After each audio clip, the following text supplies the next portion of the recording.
reserved for local open space. So it doesn't extend beyond the boundaries that's otherwise provided for Big Reserve as it currently stands. In terms of historical information relating to the tenure of the reserves, typically if there was a caveat on the land, there could be no dealings over that land without the caveat first being lifted, which would require approval from council or the Minister for Lands, whoever was the body at the time that was responsible for management of that land. So, in terms of the boundaries of the reserve itself, it's unlikely that portions of the reserve would have been ceded for another purpose without ministerial approval to do so. Okay, sorry, Councillor Polivka. I suppose the question is the letter that I think we've all seen from the Bassendean Road Board when they were seeking to invest that land in the Crown. Rather than using the word caveat, I might say that it was provided for a specific purpose. So not talking about a caveat under the Transferred Lands Act, but the purpose for which that land was transferred to the state. Does that purpose have any bearing on how it should be used going forward? Through you, Madam Mayor. So, if the purpose was, say, for example, the land was gifted for a specific purpose, that doesn't impact the zoning and reservation of the land under the Metropolitan Region Scheme or a local town planning scheme. So, the Minister for Planning at the time, there could have been amendments to the Metropolitan Region Scheme to change portions of the reserve to either urban or for local open space, or through changes in the local planning scheme over time. It could have been designated for a particular zone or reservation. We would need to go through and review changes over times in terms of land tenure and the different parcels of land.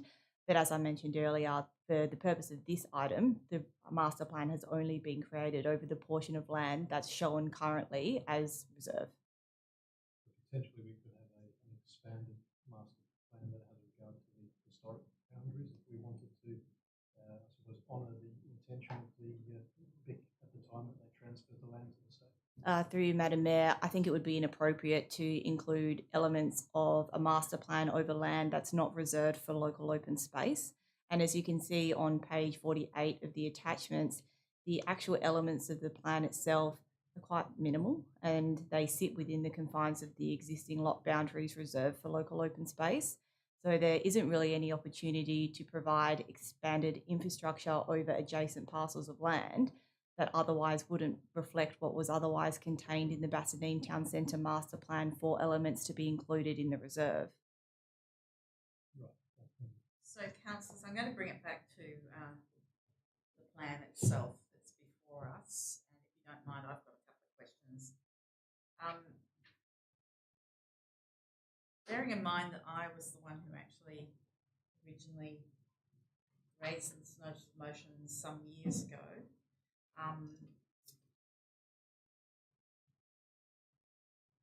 would it be correct that the town centre master plan had a green trail type improvement outlined on that plan for the BIC? Through you, Madam Mayor, yes, that's correct. It had a sensory species botanical loop provided around the edge of the reserve. Now, as a way of noting the delay in producing this master plan, would it be correct that in the past there has been discussion about delaying the production of this master plan on the basis that it would form part of the structure plan when that was developed for the town centre? Through you, Madam Mayor, it's a difficult one for me to answer as I wasn't in the position at the time. However, it wouldn't be uncommon to include landscape elements within a precinct structure plan, and that includes Big Reserve and any landscape upgrades to Old Perth Road. So my question is, if the structure plan is something that's planned for the town centre, would it not be feasible that the BIC could have a fairly in-depth, encompassing plan developed during that structure plan process? Through Madam Mayor, yes, it could. However, the purpose of producing this plan was to close off the notice of motion and the outstanding resolution of council. Any additional landscaping elements that would otherwise be included in a precinct structure plan would also increase the cost of preparing the precinct structure plan. Okay, but normally it would form part of the structure plan, would it It can do. The town has engaged with the Department of Planning as to what technical appendices would otherwise be required to get approval for a precinct structure plan. A detailed landscape master plan has not been included as an element that was required to obtain approval from the department for that plan. However, it can be an element that is included in the plan. As I mentioned, it would just be at an additional cost. So, frame this properly. If we are proceeding with a structure plan for the town centre and the landscaping elements, which are such a favoured part of our community's aspirations, would it not be appropriate to include landscaping, including for Old Perth Road itself and the BIC? I'm just struggling here to understand why that would naturally form part of the structure plan. Thank you. I believe the CEO would like to. Through you, Madam Mayor, as Ms Shaw has said, it can. It will simply come at an additional cost. The adoption of this plan now will not better a future council's decision on the extent to which it wants to fund a future precinct structure plan. And as Ms Shaw has said, this was simply progress to council to close off an outstanding resolution of council. It was not a body of work that was contemplated by town staff, but it was a body of work that was required to be produced care of a resolution of council. If council wishes to not adopt the plan, that is okay. If council wishes to simply defer consideration of landscaping of Pickle Reserve until such time as there is a detailed precinct structure plan, that is also okay. That is ultimately a decision for council next week. So I have another question. I have a few questions on this one, but I'll keep it short. The original motion moved was for provision of a detailed landscape vision and enhancement of our most prominent central green space. Now, I note in the plan that there is a notation in small text, existing trees, that's got in brackets 20 to be removed and replaced with question mark.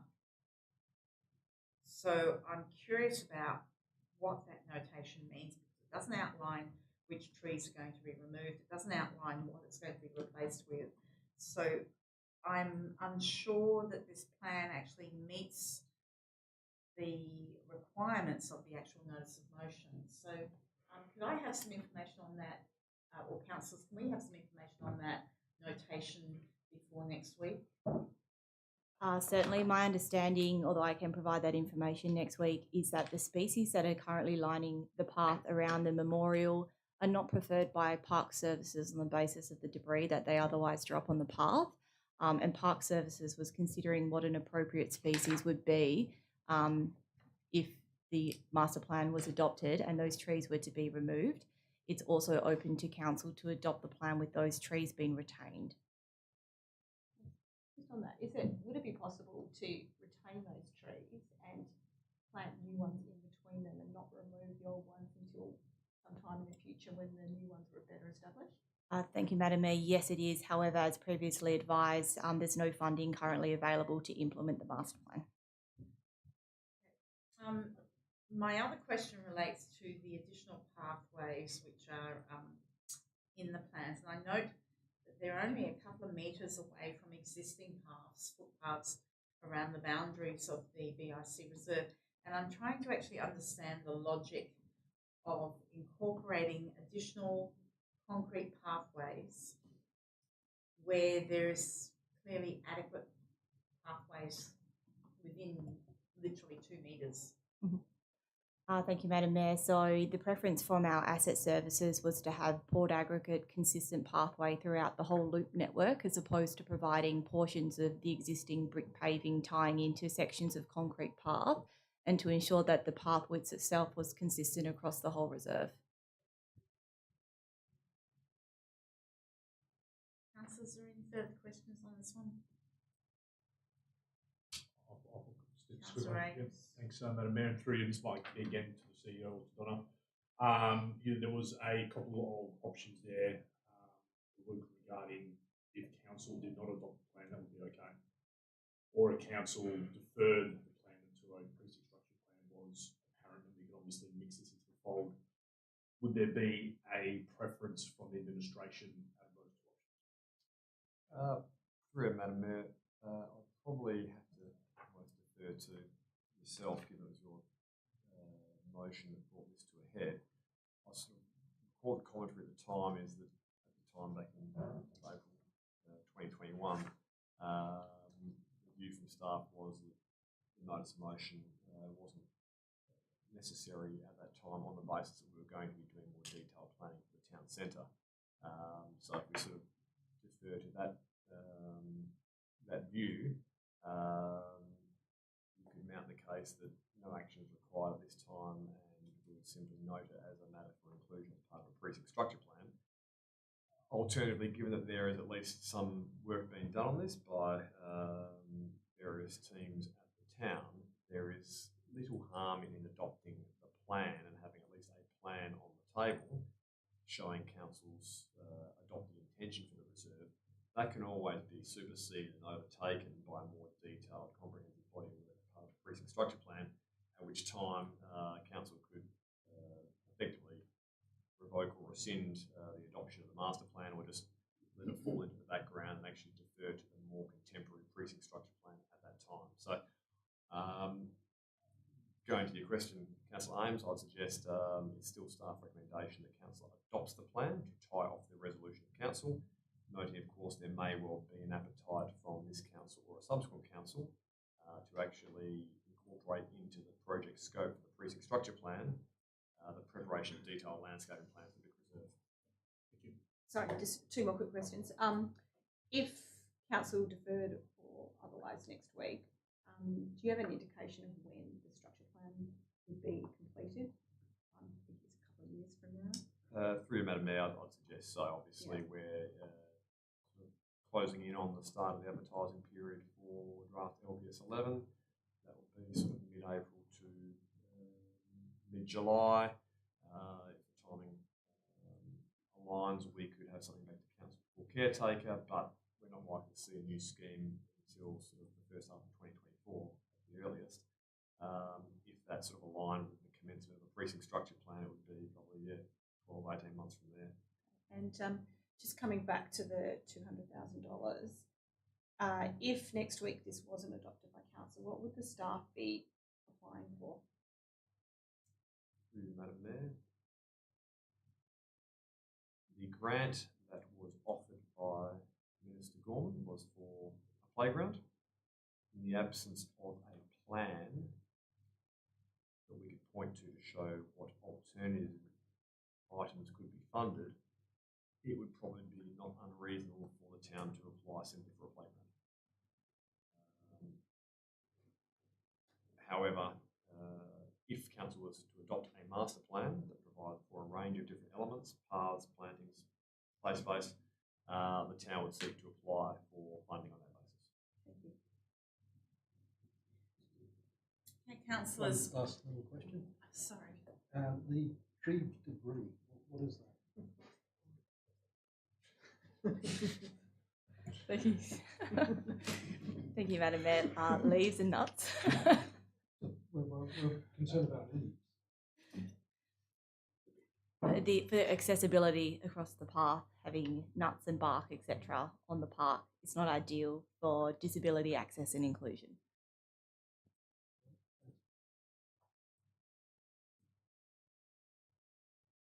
So, councillors, we're finished with this one.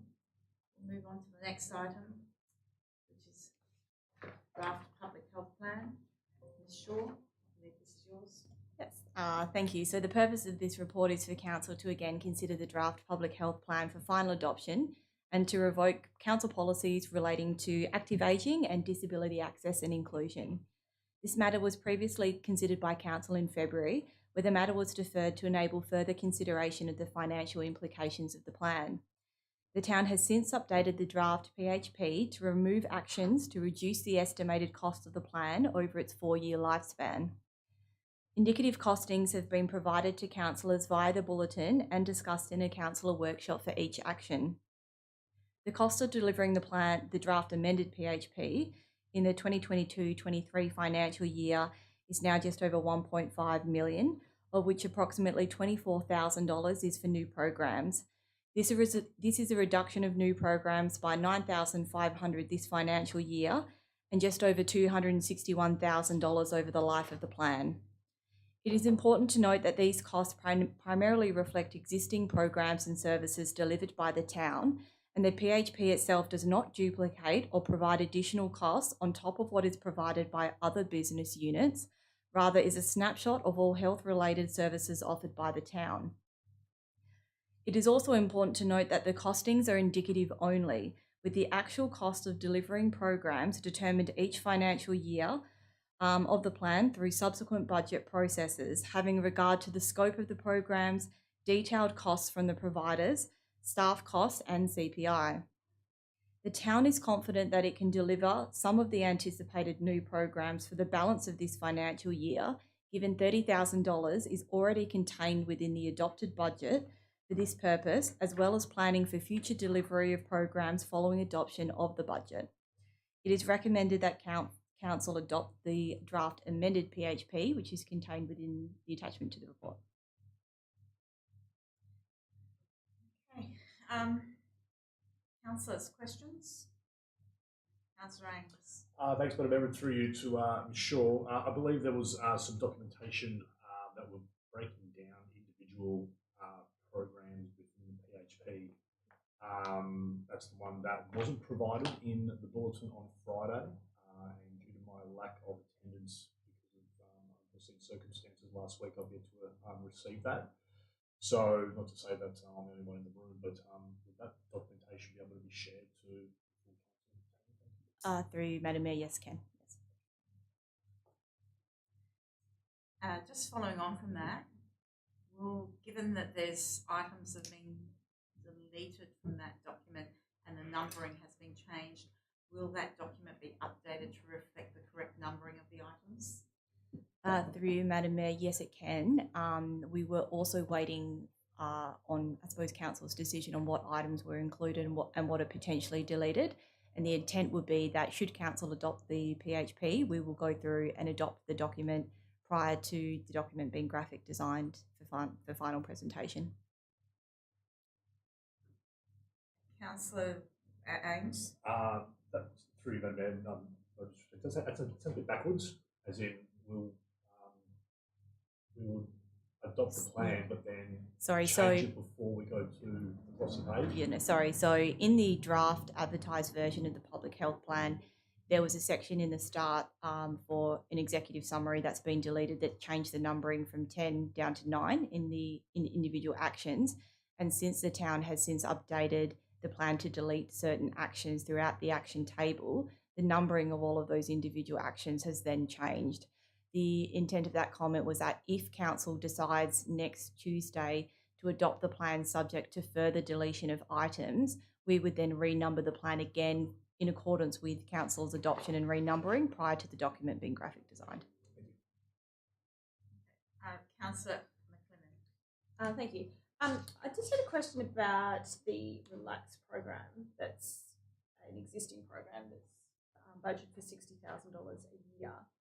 Can you help me to understand the model? Because I understand that participants still pay for the programs that they enrol in, but I'm imagining from this that they're getting a subsidy from the town. Is that how it works, or is there something else?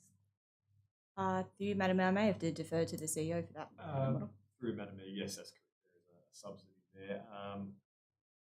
A review was done of the Relax program as required by the CBP and communicated to councillors a few months ago. I'll try and find that and redistribute that to councillors, but broadly that is correct.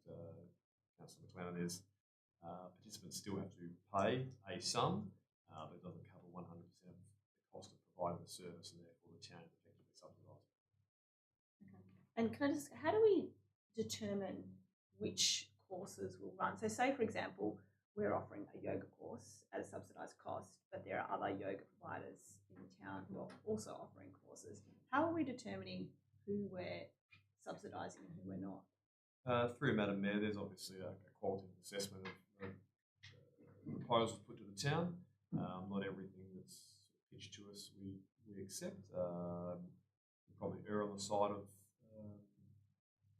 trying things on and seeing if the community responds and takes it up. And obviously, if there's little take up or little interest, then those can be discontinued. But there's no hard and fast decision making framework on it, apart from whether it sort of aligns with the broad ideology of sort of recreation and culture and relaxation and community, I suppose, connections. So we don't necessarily do a really fine grain analysis on whether there's a private sector provider elsewhere. We do tend to sort of ask the applicant to demonstrate that there's a demand or a need or a desire, just to make sure we're not providing for courses that will get little to no take up. So we want to be satisfied there's going to be at least some interest. But long story short is there is no hard decision-making framework or policy that guides it. It's just an assessment undertaken by town staff. Thank you. And just another question on a different topic. In relation to the programs that are offered by children's services, Sorry, which programs? there's lots of them that are offered by children's services. You know, often at Wind in the Willows, there's people that come in, provide education and so on.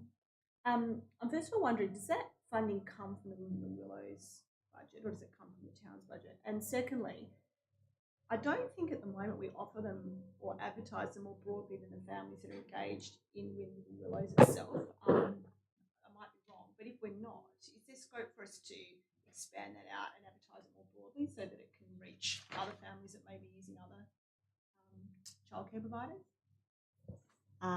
Through Madam Mayor, so in terms of the promotion, that is one of the proposals as part of the public health plan, is that we will expand the services and promote them in that respect. In terms of the financial considerations, I understand it's coming from contract services for Wind in the Willows, but that's correct, yeah. So Wind in the Willows obviously is operated by the town. There's an adopted budget for that purpose, and contractors coming in and speaking on behalf of Wind in the Willows, like speech pathologists, etc., is paid for by the contract services budget. To promote, yes. Excellent, thank you. I can just follow up on a comment that was made during your presentation, Ms. Shaw. As I've indicated in some emails to you over the recent 2-week period, there are some budget I understand the budget allocations for existing programs in this current 22-23 financial year. However, there are some new programs that are listed in the 22-23 financial year. Admittedly, the allocation is not that great. It's less than 30,000. However, I didn't note any of these in the mid-year review. And given there's only 3 months remaining in this current year, I'm just trying to understand how that is budgeted, how those new programs came to have a budget allocation. Thank you, Madam Mayor. So there is a generic item contained within the budget for public health planning, which has the $30,000. The town has reviewed what likely actions contained within the draft PHP could actually be implemented before the end of the financial year. So, for example, we reviewed what we could likely deliver within the capacity of that $30,000, excluding potential graphic design of the final document. And there are things like liaising with the state government to obtain promotional material for Live Lighter, like drink bottles, etc., to align with the Kids Board initiative, so we can hand that out. Starting to prepare promotional material and promoting some of the various public health campaigns at things like the Bassendean markets, at the shopping centre, etc. And also in terms of some of our existing activities, it was further promotion of some of the existing user groups like the community groups and Bassendean 55+, as well as engaging with private partners to deliver a short-term program which would otherwise be funded this year but could be implemented later in the financial year, such as arts and crafts working groups, miniature golf, subsidising the cost of attending other sporting facilities that provide things that aren't offered within the town, such as ballroom dance exercising, gardening information sessions, informative workshops to be held at the library from Cancer Council in terms of myths surrounding sun cancer, melanoma, vitamin D, UV index, so just providing greater level of information to the community on various health aspects. We're confident that we can deliver those things in the balance of the financial year should Council adopt the public health plan at this point in time. In terms of the cost of those programs, when I mentioned things like promotional material, the town can develop its own resources and pamphlets, etc. However, the Department of Health and these various health organisations already have the material, but it does come at a cost. In promoting the initial pre-consultation for the PHP, we were able to engage with the providers to effectively obtain free promotional material. I've talked our way into getting some promotional material. And when we were set up at Hawaiian's Bassendean, a lot of that material went straight away. So all the free cooking booklets that they provided on healthy eating for different diets, the drink bottles, the bags and things like that went. And so we're hoping that we can at least use some of the funds for things like that through Kids Sport, especially given a lot of the seasons are now starting up as well for the winter season. So can I follow on from that, because clearly we're a small council with a limited number of resources, and we already have a number of projects on the go that may well end up being carryover projects or carryover amounts of money for this financial year. So I'm interested in how we can accommodate these new programs when there are other projects that we are perhaps not going to deliver in this financial year. Thank you, Madam Mayor. I think it depends on the capacity within the individual business unit and the technical expertise of the associated staff. So all of the initiatives that I've just outlined for the balance of this financial year, our Senior Environmental Health Officer will be able to deliver. Okay, so that probably begs the question about where resourcing is being directed. But anyway, I won't go into that one at this moment in time because that's a different topic altogether, really. Council, are there any further questions? Councillor Lithgow. Yes, thank you, Madam Mayor. Planning. The public health plan, so the state government requires us to prepare one of those to first commit to those areas of health that we'll be handling on their behalf. In terms of that plan, the intention is that that would cover the field, so anything which is of that nature would be within that plan, and that's the basis for seeking to revoke existing policies. Through you, Madam Mayor. So in terms of the state's view when it comes to public health, as part of the changes to the Public Health Act and the introduction of Part 5 of the Public Health Act, which is coming into effect, the state's formed the view that public health planning is a shared responsibility between state and local governments. And that's why we now have the requirement to prepare these public health plans and to plan for the good health of the district in years to come. In terms of the components of the plan itself, the town's required to firstly comply with the requirements of the state health plan, which covers a broad set of objectives in terms of key priority health areas such as drug and alcohol use. The town is then required to review various data sources to determine what the key priority health areas of the district actually are. So we did that by liaising with the Department of Health, reviewing census data, the pre-consultation with the community to determine what they considered to be the health issues facing the district. And we collate all of that data to formulate the series of actions that are contained within the plan, and the actions are required to address what those key priority areas actually are for the town. And so that's how we came up with the actions that we actually have within the proposal. You may have seen in some of the emails that were provided to councillors where we were looking at reducing the scope of actions in the plan. We were cognizant of the fact that we didn't want to delete actions that related back to those priority areas for the town. So in terms of nutritional information, heart disease, drug and alcohol use, etc. There are core responsibilities that we would like to see retained in the plan, because our concern is that any of those actions that are otherwise deleted from the plan would mean that we have a document that otherwise captures all of the public health matters that the town is currently undertaking. However, we wouldn't be able to then report back to the Department of Health at the end of the 4-year period to demonstrate how the actions we've proposed have actually addressed those health issues, or whether or not they've provided any sort of benefit in terms of the health outcomes. No, I have no. You've prepared a compliant plan. I'm just really more concerned about Policies, existing yeah. policies that we're revoking, Yes. where the coverage isn't the same. So I suppose rather than speaking in the abstract, let's take a concrete example which is of interest to the community. So the council policy concerning active ageing. So there we talk about mature residents having access to appropriate services. So the community has a view that appropriate service is the transport of the elderly.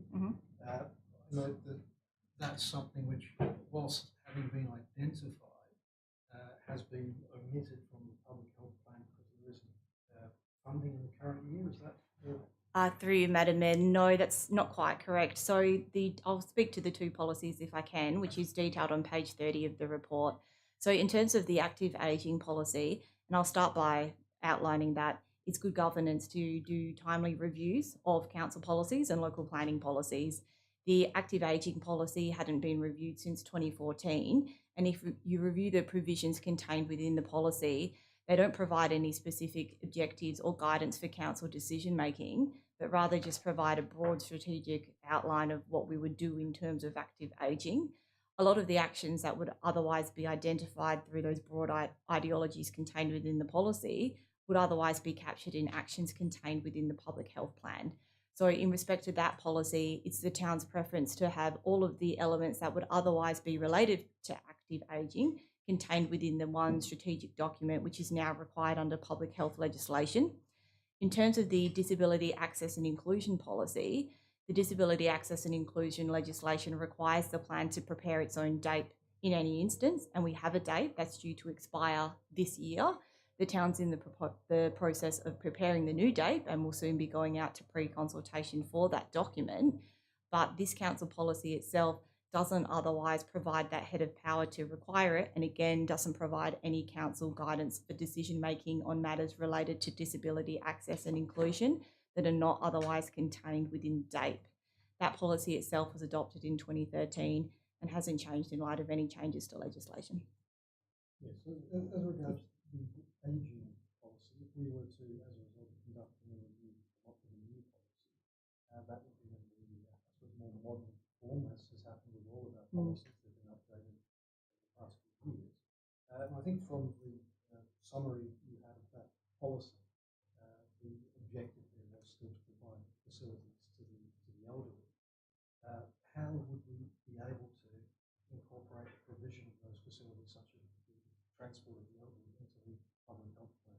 And what is the impediment to doing so? Through you, Madam Mayor, so as provided in the report, it's a recommendation of the town that that policy be revoked because it would otherwise be a duplication of specific actions that are now be contained within the PHP. Yeah, so If there's an appetite for council to provide for community transport, it's recommended that that action be included within the draft public health plan and funded through subsequent budget processes. If you recall from the November meeting last year and the decision to suspend the service in December, the annual operating costs of the community transport service were around $20,000 plus an additional $90,000 to implement the risk mitigation measures for that service. But how do we get it into the public health plan? Through you, Madam Mayor, you could move an amendment when considering the item next Tuesday to include that as an action to be contained within the public health plan. The advice from the town is that if council would like to adopt that amendment to the plan, that it also considers the funding implications of including that action. You say that the assessment of whether we've complied with our plan occurs in 4 years' time? That's correct. So we can prioritise our budgeting to achieve the first review, essentially a 4-year lead up to that assessment. Yes, that's correct. Okay, thanks. Can I just quickly ask a question? I know I've read it somewhere, but I can't find it right now. When do local governments have to have their public health plan approved? Thank you, Madam Mayor. So originally the proposal was that all local governments were required to have public health plans by 2021. As a result of COVID, that was pushed back. All of the elements contained within Part 5 of the public health plan have yet to be determined or when they'll be required to be introduced. So the town is effectively taking a proactive approach to public health planning, noting that the town started drafting this plan in 2020 and we're now in 2023. So just being mindful of the time frame it takes to prepare and adopt these plans. In terms of the view of would we prepare a new plan after Part 5 comes into effect, in terms of when it becomes a formal statutory requirement, the reason that the town has progressed with the plan as is because council had initiated the draft plan for advertising, and we're mindful of the fact that there are members of the community who provided preliminary consultation and feedback into the plan, as well as providing submissions through the consultation process. If the town was to push back the plan to, say, 2 or 3 years' time, we would need to undertake public consultation again, as well as review census data and statistics and health data at the time to make sure that the plan was relevant. So we would effectively be starting again. So, Section 5 has not yet been passed by state government, is that correct? Section 5 has been passed by state government, but there's a delayed gazettal period in terms of when it comes into effect. So the Public Health Act itself is broken into different stages. Some parts of the Public Health Act have already come into effect. So, for example, there are changes to do with inspections and requirements of local governments for hairdressing establishments, etc., that have come into effect. In terms of the public health planning, which is the last part at stage 5, as I mentioned, it was due to come into effect in 2021, but has been pushed back due to COVID, but will be coming into effect. We're assuming the last advice was in 2 years, but we would need to receive further updates from the Department of Health. So, In when are terms, you assuming it's going to come in? I would assume in the next 2 years, I would say. And I would also just note that the town is one of the only local governments that's yet to have a public health plan, despite it not being a statutory requirement. Councillor Plivka. So the assessment of compliance, is that 4 years from when we submit the public health plan or 4 years from when Part 5 is registered? Thank you, Madam. It's from the date at which the plan is adopted. So should council adopt this plan, the town would provide a copy to the Department of Health, and then it would begin to monitor information in terms of the effectiveness on the programs by reviewing health statistics in subsequent years to compare them to any likely impacts on the plan. And we would liaise with the Department of Health for relevant data in that respect.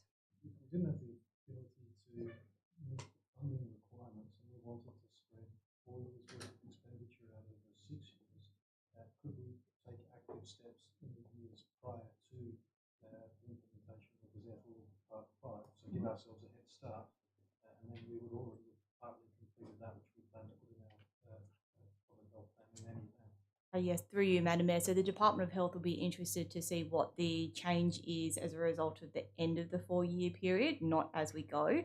So it is open for council to put all of the we items. Effectively have 6 rather than 4 years. The lifespan of the plan is 4 years.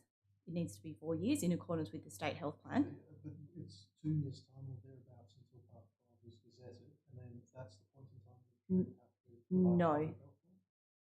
The timing in which, sorry, through you, Madam Mayor, there's no requirement right now, a statutory requirement to have the public health plan into effect, but the Department of Health will require us to provide feedback on the effectiveness of the plan from the date at which it's adopted.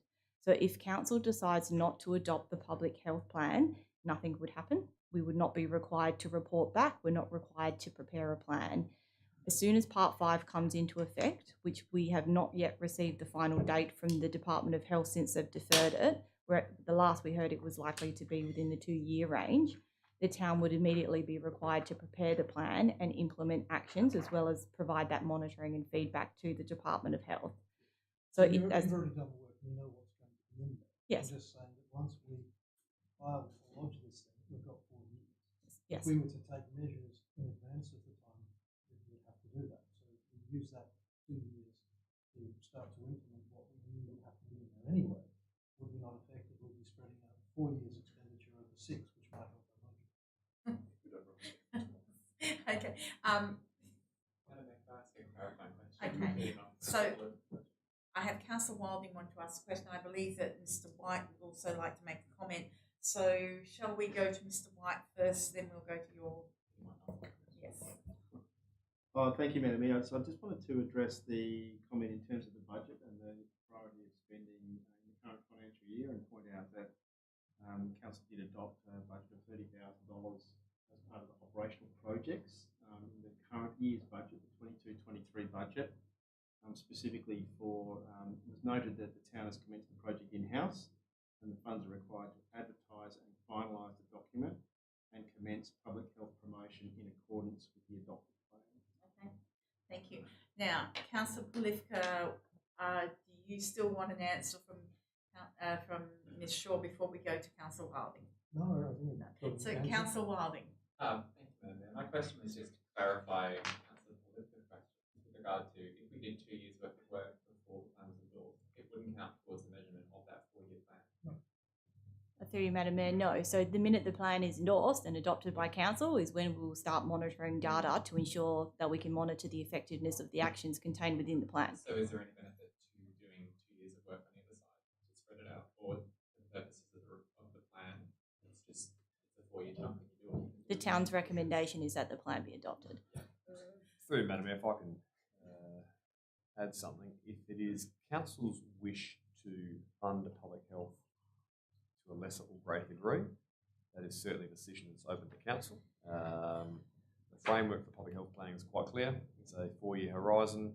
You start at the start and you finish 4 years later, and you report on the results to determine the successes or otherwise of your public health planning efforts. If council, like I say, is cognizant of the financial constraints, limitations, and wishes to redirect funds away from public health planning, that is certainly a decision that is open to council, but that is one that should be front and centre of the decision making next Tuesday. Going on to Councillor Polifka's point about the reintroduction of the community transport service, as Ms Shaw has said, it is easy enough to reinsert that back into the plan before it's adopted. That would have meaningful financial implications. Councillor Just Polifka. one final question. I mean, each local government is going to start from a different baseline. So if you have identified that perhaps local government had more work to do than others, then it might be worthwhile taking some preliminary measures before you commit yourself to a 4-year timeframe. Through you, Madam Mayor, yes, certainly until the legislation requires a public health plan, local governments are effectively doing it voluntarily. And many local governments, ourselves included, were doing very good things in the public health space long before you had to have a public health plan. As Ms Shaw has suggested, a lot of the work we're doing is, a lot of what's contained in the public health plan is simply a summary of things, the good things we're already doing, and it's not requiring necessarily any additional expenditure. So the public health plan is simply a framework to bring together all those efforts and introduce a reporting mechanism. Can I just ask a question there, because it's a matter of priorities of council, and if there is no additional expenditure because they're an ongoing program, but it could be that we are not implementing other programs because of a lack of financial capacity. So I'm interested in the balance there between what we are already providing in the public health plan, bearing in mind that many of these expenditures that really form part of BAU I've actually never seen before. So I'm fairly curious about balancing out the priorities of council as opposed to the proposed expenditure. So I think that's why councillors are asking a lot of questions. But in respect to the comment that you've made, Mr Gibson, that if we don't wish to proceed with some of these proposals, it's simply a matter of running an amendment.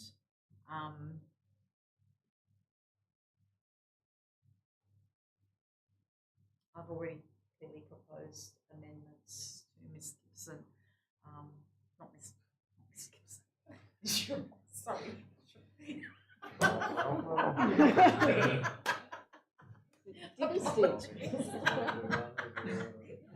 live streaming. That was a bit of a faux pas. Sorry. Okay, councillors, I think, do we have more questions or shall we move on with this topic? Because I think many of us still have things that we're trying to settle in our mind. Councillor Ames. Just very quick, I just reinforce that documentation be sent through to councillors so we can start crossing things out and ticking boxes. Yes, I can do through you, Madam Mayor. If it's also provides any assistance to council, I can provide a list of all local government public health plans. The Department of Health has every local government's public health plan published on its website. I think in a week we wouldn't get through that for sure. Okay, and that's a comment, so it should be a question as well. Councillors, if we're finished with this item, can we move on to 9.6, which is contract variation for provisional cleaning services for council facilities? And I believe this would be Mr. White. Yes, thank you, Madam Mayor, and through you. So the purpose of this report is for council to consider a price variation sought by the contractor Interlife. When council awarded the contract in December 2019, it was for 3 years with a 2-year extension. And in seeking the 2-year extension, Interlife has applied for a price increase of 6%, which is above the CEO's delegated authority. And they've applied for that to be backdated to 1st of July 2022. The price increase sought by Interlife is considered reasonable by the town staff, given increases in employee costs arising from successive fair work decisions during the life of the contract, totaling 8.85%, plus an increase in compulsory superannuation of 0.5%. The price increase would add approximately $9,800 per annum to the cost of cleaning services for the town, plus $7,350 in backdating costs to the 1st of July 2022. And it's recommended that council approves the contract variation to provide for a 6% price increase. Thank you, Mr. White. Councillors, any questions on this one? Okay, so we'll move on to the next item, which is 9.7. Sorry,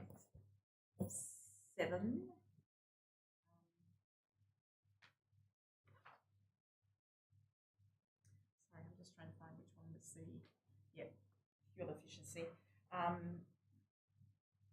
When we get to 9.9, I intend to actually move that to the end of the meeting because it's got confidential attachments. But at the moment, we're on 9.7, which is fuel efficiency standards, joint advocacy statement, and this, I think, would be Ms. Davey. Thank you, Madam Mayor. So the purpose of the item is to consider an advocacy statement. It's been developed by the Cities Power Partnership, and they're a network of Australian local governments aimed at reducing carbon emissions. So the statement will call on the Australian government to introduce fuel efficiency standards, and the aim of that is to increase the affordability and availability of low and zero emissions vehicles in Australia. So they're seeking individual councillors willing to have their signature included on the statement, and we're recommending that council authorise councillors to do that if they wish to. Councillor McLennan. Thank you. I know from speaking to Mr. Gibson that this was put on the agenda just as a bit of a, not a formality, but what's the word I'm looking for, Mr. Gibson? Just to basically provide some support for councillors if they did choose to do this. I should have declared at the beginning, I have already put my name down for this. I'm just wondering why there's no obstacle to councillors putting their name forward as long as they're not saying that they are a spokesperson for local government, even if this wasn't passed?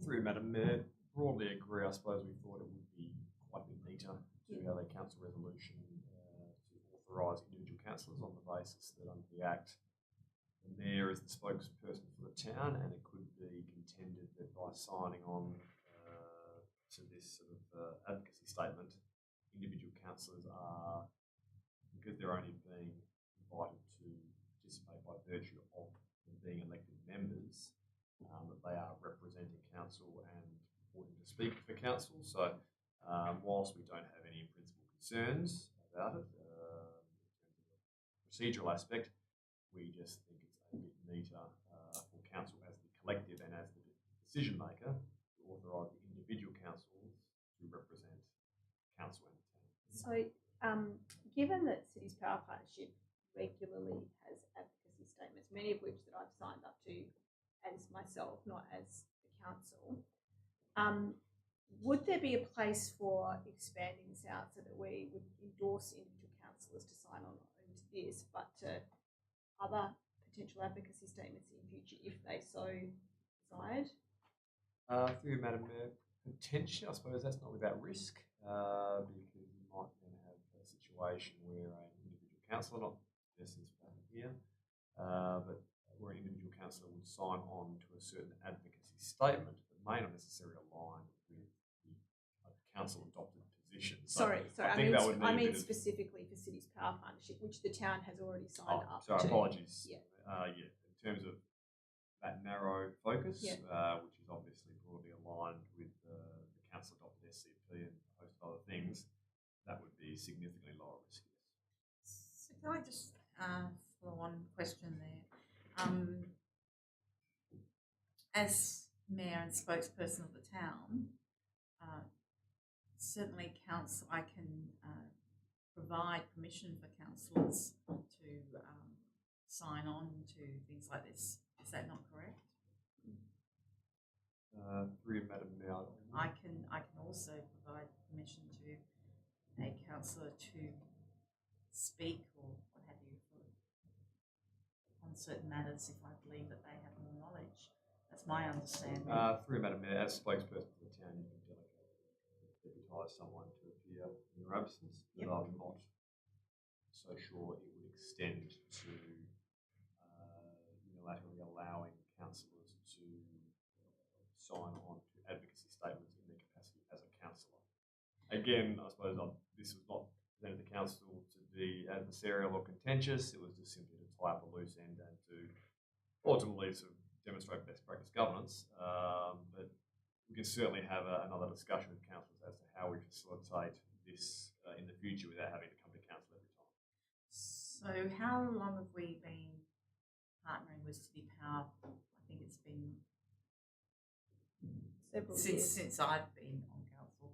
Would that be correct, that we've been partnering with City Power? Through you, Madam Mayor, given that you're on council before I started the town, I'll defer to your expertise in the matter.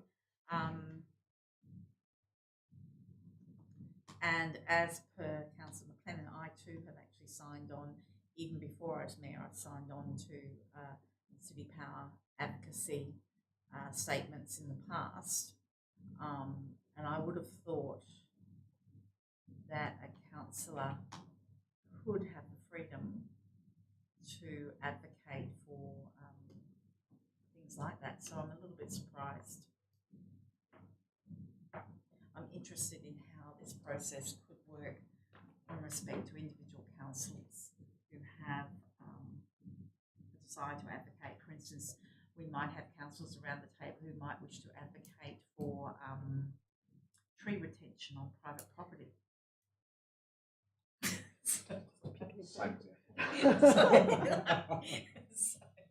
So I'm curious about how these councillors who are elected by our ratepayers can represent a position that is their own position.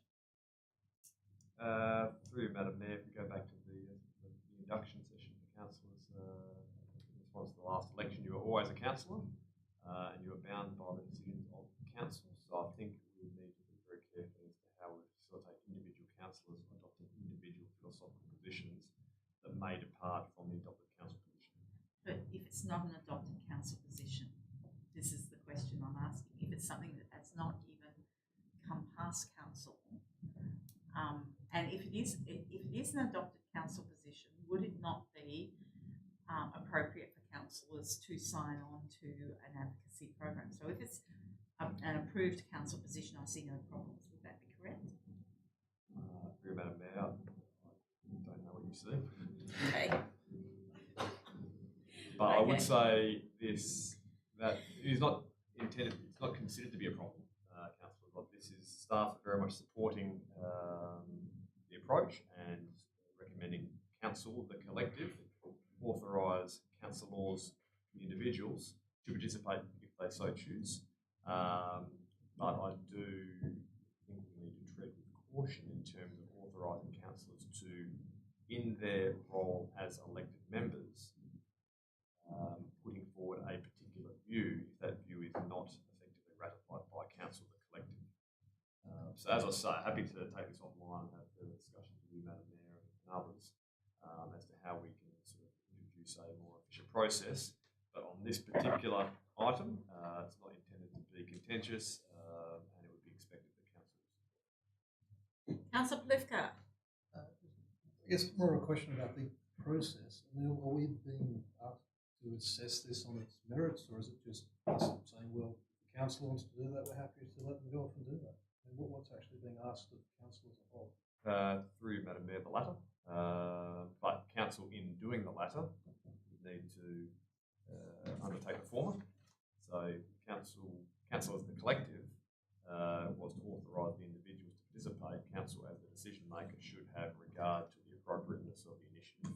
Well, what are we doing through this initiative? Are we saying use more fuel efficient cars instead of battery operated cars? I don't quite understand. Is there tension between the two? I mean, if you say, well, more fuel efficient cars are fine, does that then mean that we forget about battery powered cars?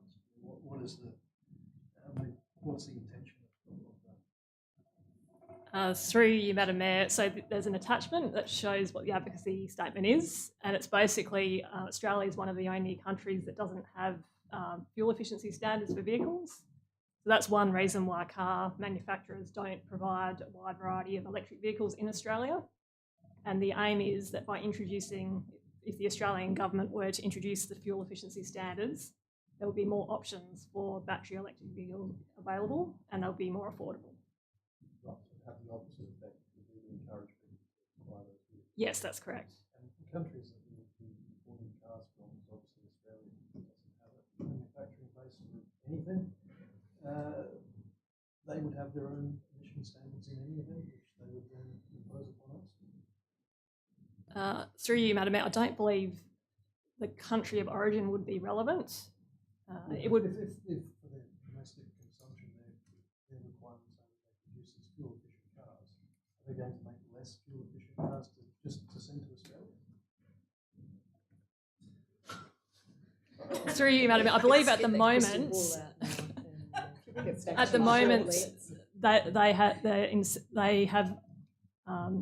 they prefer to sell those vehicles in countries that have fuel efficiency standards, and then they would be more likely to sell the higher emitting vehicles in Australia because we don't have standards. All right, no, I was just trying to understand what it was looking to achieve. So the only other one was Russia, and I don't think anyone's buying a Lada anytime soon.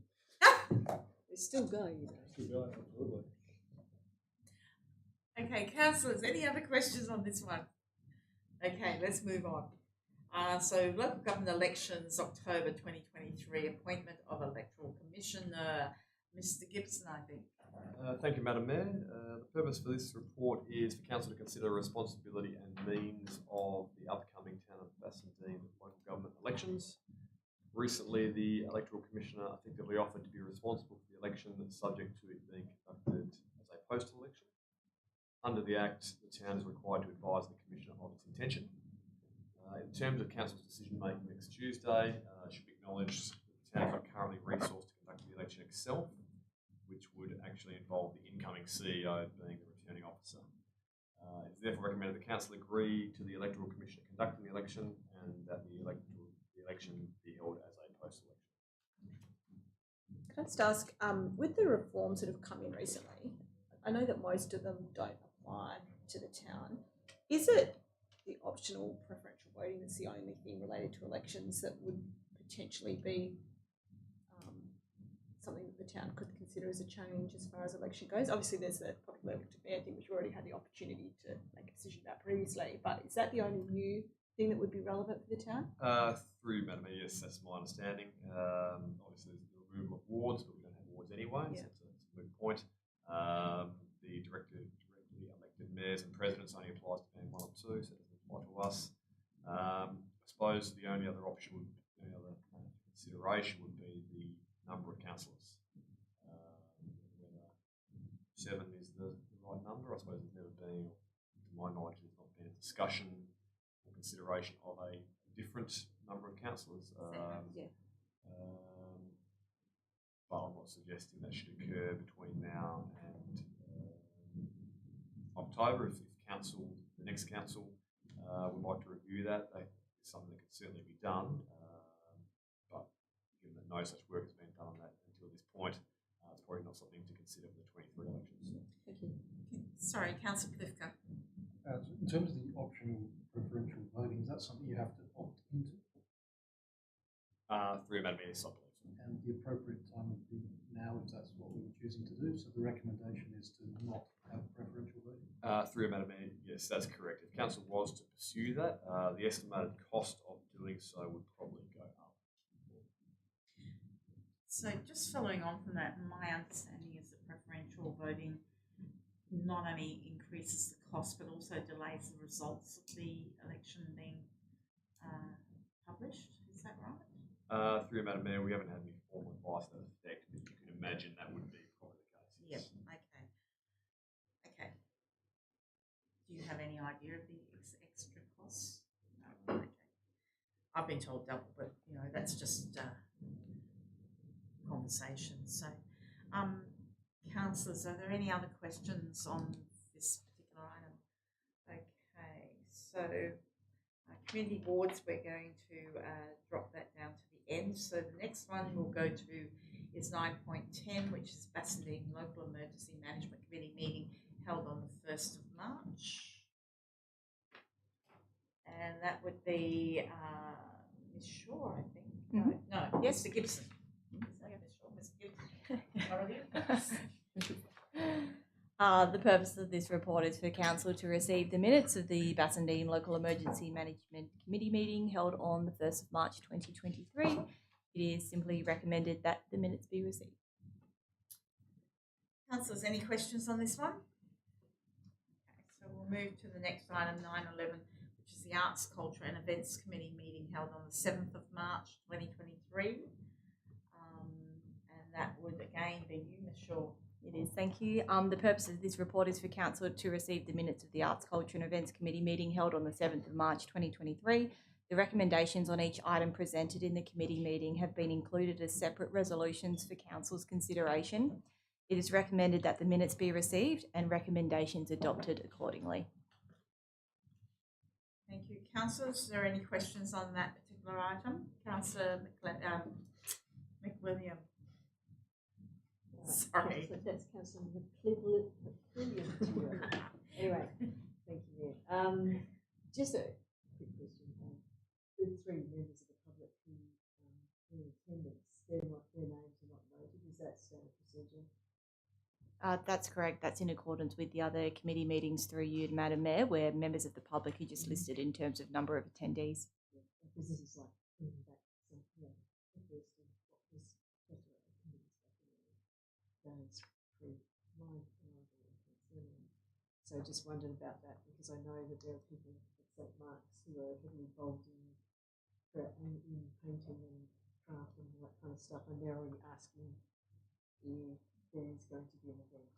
So I suggested that they might be able to attend the meeting, but I doubt that they will be.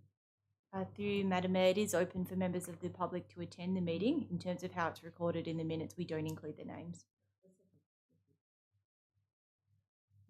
Councillors, any further questions on this one? Okay, so 9.12, Audit and Governance Committee meeting held on the 8th of March. Mr. White. Thank you, Madam Mayor. The committee considered 5 reports. The compliance annual return for 2022, that's the calendar year ended 31st of December. 2 internal audit reports, one for records management and one for library services. Report on long-term rates debts due and payable to the town, and the audit risk register, which is a standing item. A summary of these reports is set out in the report to council, with full reports contained in the minutes from the committee.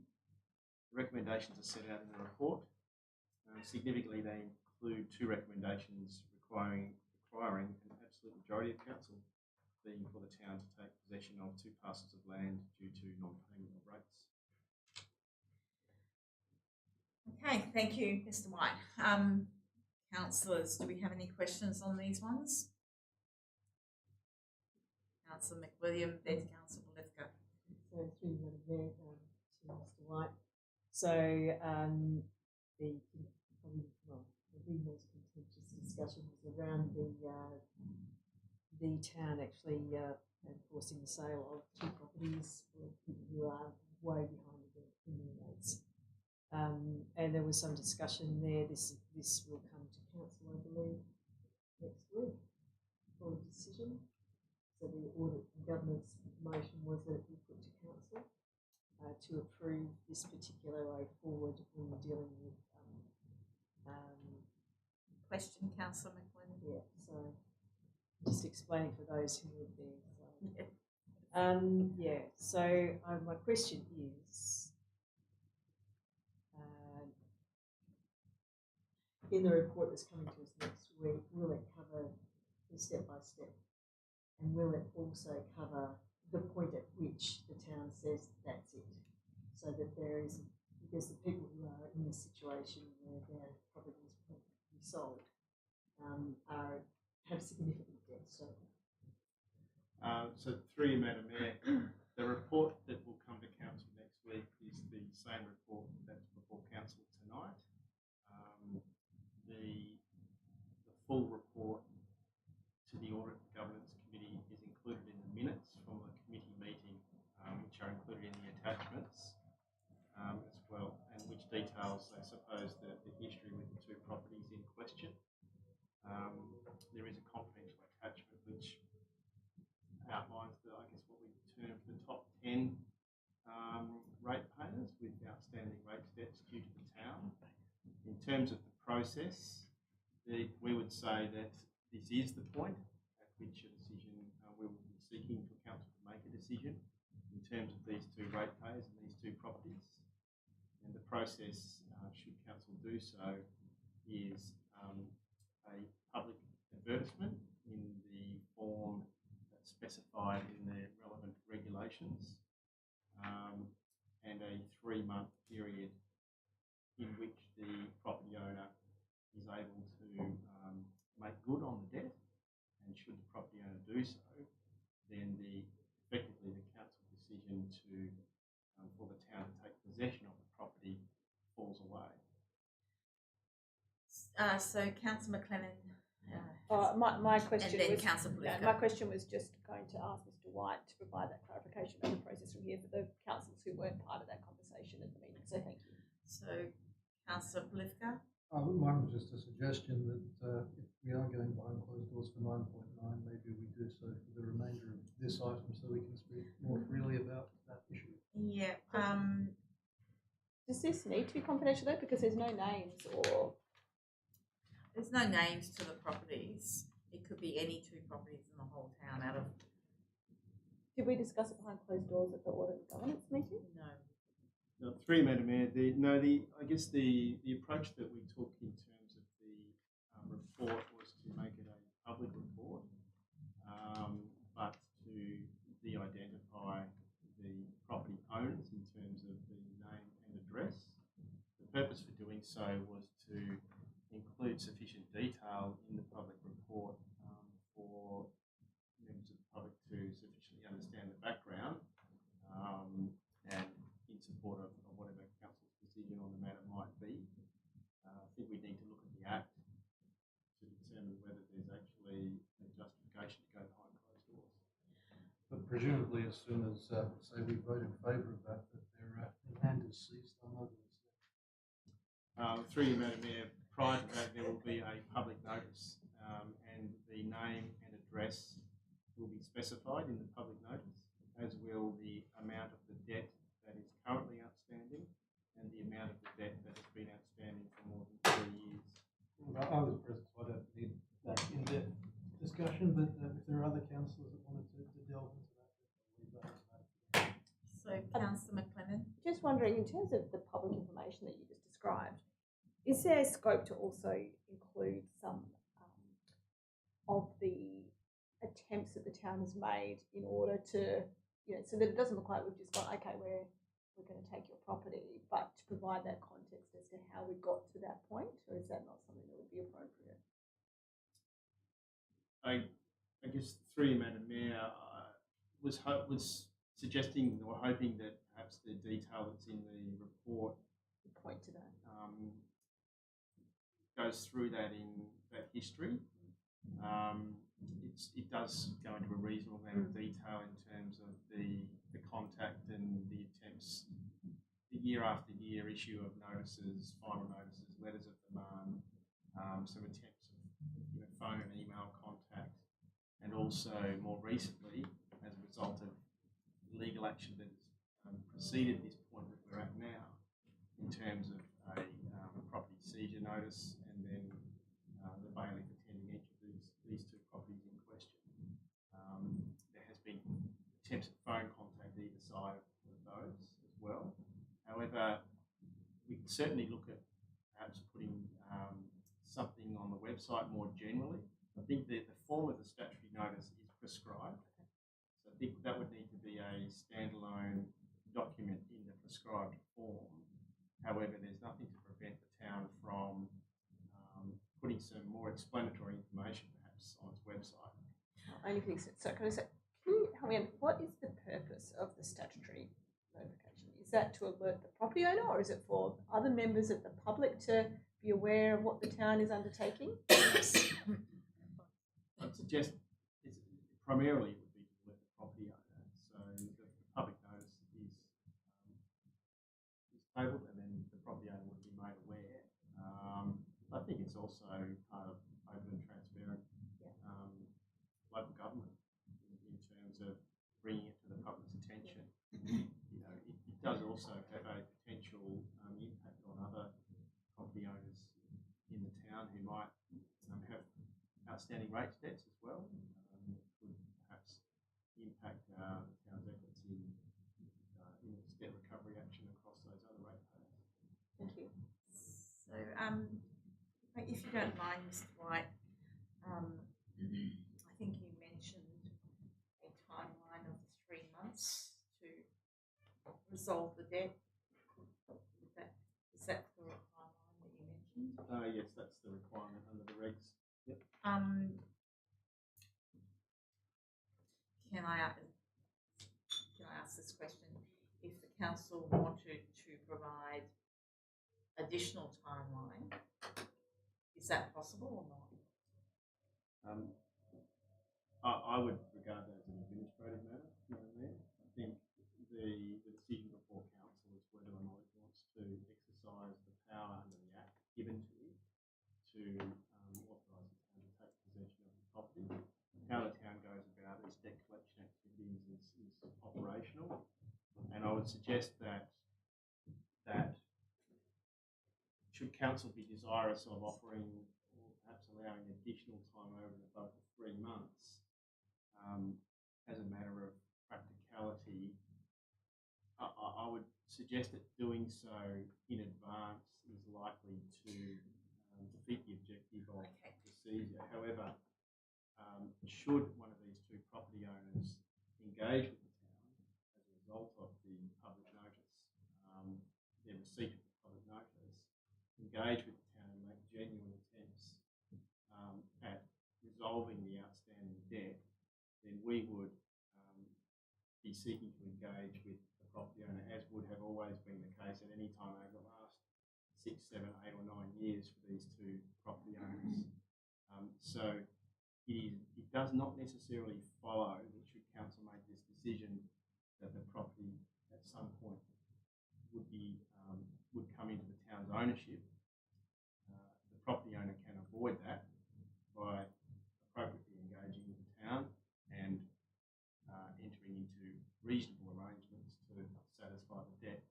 However, should the property owner, both in these cases, continue to fail to take that action, to take any action in terms of reasonable remediation or meeting of their responsibilities to the town, then this decision by council would allow the town to take possession of the property and ultimately sell the property to satisfy the debt. Thank you, Mr. White.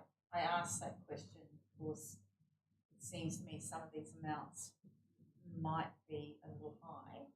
And if there was an attempt to liquidate other property to pay the debt, it might well take more than 3 months. But I take your point that it's an administrative task, and I accept that. I just was curious about whether that was something that would be open to exploration if there's genuine attempts. So thank you for that. Okay, we have Councillor McWilliam and Councillor Clifton behind. So Through you, Mr. White. Just whether, given the amount of time people have managed to build up this impost on the town and other ratepayers, if the steps if they're laid out in the Act that you have to do this and then that, and it can't allow them to get to this ridiculous step,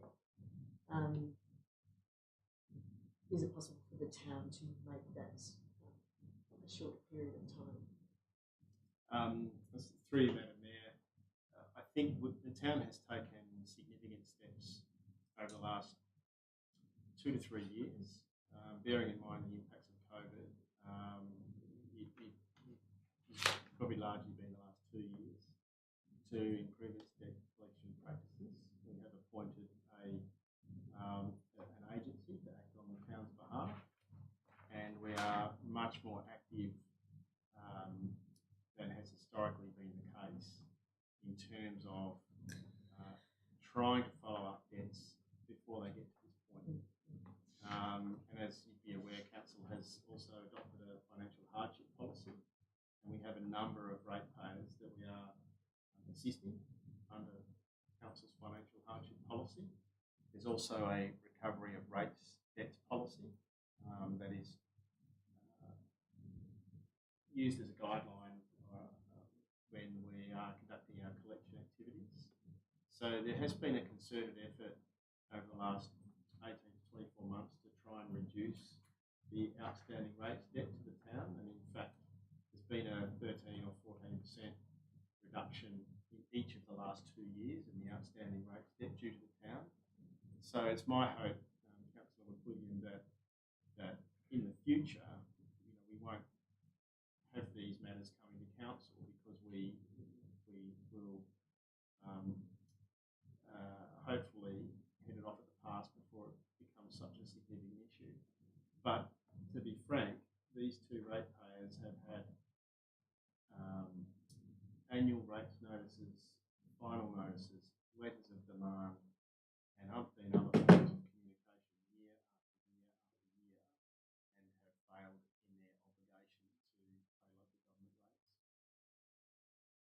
Just wondering if just another question, sorry.